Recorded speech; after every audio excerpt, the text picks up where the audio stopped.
Former Democratic Congresswoman, current Trump campaign representative Tulsi Gabbard joins me now for more. Ms. Gabbard, thank you so much for joining us. I know you helped former President Trump prepare to debate Vice President Harris. So what can you tell us about how Senator Vance is preparing for tonight? And have you been involved in those preparations too? I've given him some feedback. He had some questions as he prepares for this debate, but really I think there's going to be a stark contrast here, given J.D. Vance has been out on the road doing multiple interviews. I think he's done more interviews than any candidate in this election, whereas Tim Walz has been very quiet on that front.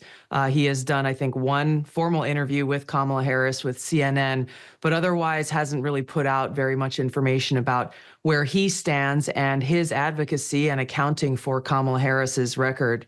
I think this opportunity tonight, I hope, will not be more of the same kind of political theater that we've seen in so many of these debates, but actual substantive discussion and debate and accountability, frankly, comparing and contrasting President Trump's record as president for 4 years versus Vice President Harris's record over these last 4 years. Vance has been outspoken about opposing funding Ukraine in its war with Russia. He's floated a plan that would allow Russia to keep the Ukrainian territory it's captured. Ukrainian President Zelensky calls that idea dangerous, and he calls Vance, quote, too radical. So what's the campaign's stance? Should Russia be able to keep the territory it's captured in Ukraine? Well, President Trump has made his position very clear that he is committed to bringing about a swift end to this war so that innocent people stop dying, plain and simple. He has talked about how he will work with and speak with Putin as well as Zelensky in order to accomplish that. I think the details of those negotiations will have to be worked out. I can't account for what J.D. Vance's statements have been, but again, President Trump met with Zelensky recently, and he has made his commitment very, very clear and his intent to bring about an end to this war, which is not only in the best interest of the people of Ukraine, but is also extremely in the best interest of the United States and the American people to walk us back from the brink of what is imminent because of Kamala Harris and Joe Biden's policies, World War III, and the potential of nuclear war that has just escalated over this past week as we've seen Putin's statement and the change of their nuclear policy in response to the approval of long-range missiles being able to go from Ukraine deep into Russia, that Russia will be prepared to respond with nuclear weapons should they be faced with what they view as an existential threat, whether that's nuclear or conventional. That's a very dangerous place for us all.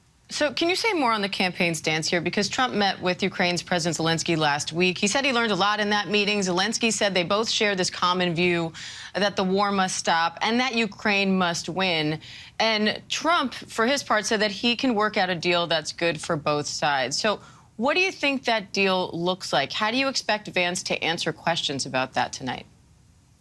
Again, I'm not going to speak for J.D. Vance, but I think that this is why these negotiations are essential. And I think that J.D. Vance, I hope, points to the fact that neither Joe Biden or Kamala Harris has pushed and been committed to bringing about an end to this war and engaged in direct diplomacy in order to accomplish that. Not only have they not done that, they and their administration, Tony Blinken especially, have stood in the way of even other countries who've tried to broker a peace treaty and a negotiated end to the war, again, which is in the best interest of the Ukrainian people and the American people. These are the kinds of differences and contrasts that I hope will be focused on in this debate and in this conversation tonight. I think J.D. Vance will be able to convey President Trump's commitment to ending this war. I think it's going to be really tough for Tim Walz to be able to explain why Kamala Harris and Joe Biden have stood in the way of bringing about an end to this war and this senseless killing. And Trump has talked a lot about crime in the U.S. on the campaign trail. He's getting a lot of attention now for saying at a rally that one really violent day of policing would immediately stop crime. Critics are comparing that idea to the horror movie The Purge. What's your response to that? Well, President Trump, what I have heard from him, has been speaking the truth about how crime has gotten worse under Joe Biden and Kamala Harris's leadership. plain and simple, and his commitment to undoing the damage that they have done, upholding the rule of law and making our streets and our communities safe again, empowering our law enforcement officers to be able to police those streets and get violent criminals and violent illegal immigrants off of our streets. I think that much has been made very clear. President Trump has also pointed out how the statistics that Kamala Harris cited in the debate and that come out of the White House are deceiving the American people about the truth of what's happening on the ground. How an FBI report that came out did not accurately represent the fact that crime and violent crimes especially have increased over these past 4 years. President Trump is committed to undoing that and working towards making sure that our communities and our streets are safe again and people don't have to be fearful both in their homes and when they leave their house. And we should point out that the FBI today did release a second quarter crime report for 2024. It's showing a continued drop in violent crime through June. I know you're poking holes in some of the numbers shared by the FBI, but I do want to put forward what they are saying on the issue. Tulsi, I'm out of time, but I just want to give you a quick opportunity. I haven't seen those numbers. So I want to give you just a quick opportunity before we wrap up. What is it that you hope to hear from the vice presidential candidate tonight, from J.D. Vance? What do you think he needs to put forward to convince the American people, particularly in the swing states, who are undecided, to vote for former President Trump? You know, I look forward to Senator Vance speaking very truthfully and clearly about the contrast between President Trump's record and Kamala Harris's record. Both of them, we are in a unique position where they both have a record of 4 years in the White House, different positions, but 4 years in the White House that the American people need to know about, and quite frankly, that Vice President Harris and her campaign and many of her friends in the media are trying to hide. They're running away from that record, and Tim Walz is going to have a very hard time, I think, defending it, and will do his best to try to distract away from that. The question that Kamala Harris failed to answer in her debate with President Trump was the very first question, which is, I think, the one that's on the minds of American people is, are you better off today than you were 4 years ago? And on every account, from domestic policy, border security, economy and cost of living, crime in our streets, to foreign policy, the fact that President Trump started no new wars, and today we're embroiled in multiple wars around the world and closer to World War III and nuclear war than ever before. I look forward to J.D. Vance drawing that contrast and reminding the American people and showing them the truth about the contrast and the choice, the clear choice that they have in this election. Campaign representative, former Congresswoman Tulsi Gabbard, we appreciate your time today. Thank you. Thank you.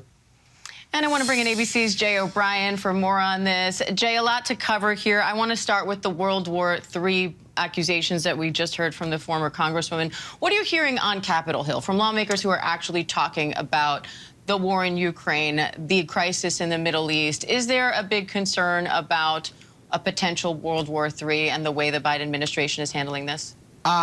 No, not really. I think there's a split in the Republican Party. There are Republicans who say that Zelensky and Ukraine need continued U.S. support in order to thwart Vladimir Putin and defend themselves against his invasion. That camp includes Mitch McConnell, Lindsey Graham, et cetera. And then there was another camp in the Republican Party, of which Tulsi Gabbard has said she is a member, of those who say they do not want any continued assistance for Ukraine, for some of the reasons that Tulsi Gabbard somewhat enumerated with you. Another thing to point out is you pressed her on what is the Trump campaign philosophy when it comes to how peace could be achieved there, because we've seen former President Trump say he would negotiate peace there, but exactly how, exactly what is on the table in those theoretical negotiations, he doesn't really provide an answer to. So you asked her, would he allow Russia to maintain land that they've already seized, particularly in that Donbass portion of Ukraine that's right along the border, that's the scene of some of the most heavy fighting.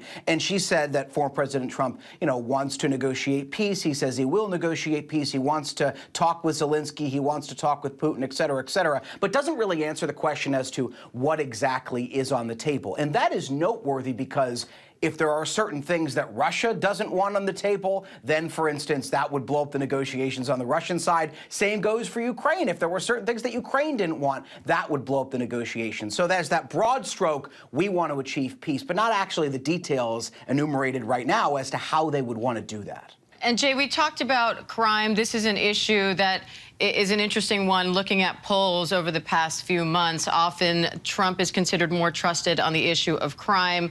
Harris, when it comes to gun violence, or Democrats in general, when it comes to gun violence specifically.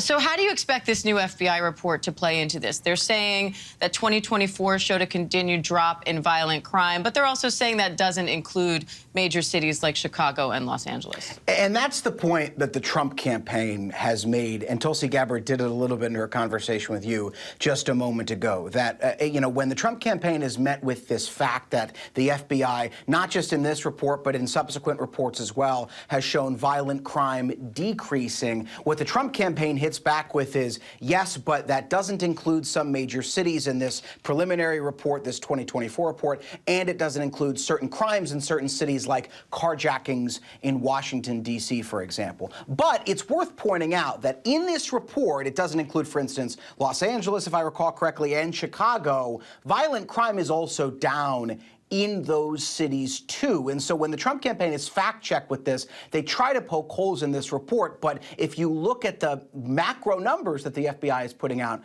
violent crime is down, according to this report. Jay, I'm out of time, but quickly, other big issues you think we'll hear about tonight in the debate? I think Ukraine is going to take center stage, as you just talked about, but also this is going to be a battle of backgrounds. Two people from Midwestern states trying to appeal to Midwestern voters, Diane. All right, Jay O'Brien, thank you.